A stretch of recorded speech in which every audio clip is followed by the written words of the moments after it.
ظرف ظهور الإمام سلام الله عليه. آخر من يحكم الحجاز قبل الإمام المهدي روح له الفداء اسمه عبد الله، ولكن ما يصح أن نقول الآن بكرة يطلع الإمام والمقصود هذا الشخص هو الملك عبد الله، ما يصح هذا. نعم، آخر من يحكم الحجاز شخص اسمه عبد الله. متى؟ 50 سنة 100 سنة الله يعلم، بعلم الله. الجزم والتوقيت منهيون عنه. هذه واحد. الحديث يقول أنه آخر من يحكم عبد الله.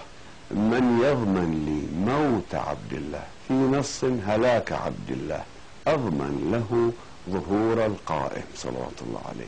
أما إنه إذا هلك لم يجتمعوا بعده على أحد، وينتهي ملك السنين ويكون ملك الشهور والأيام.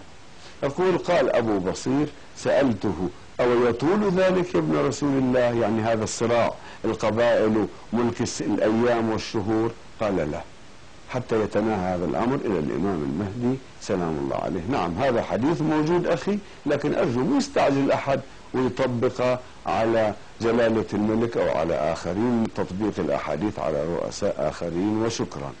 الأخت صديقة جعفر من البحرين، تفضل.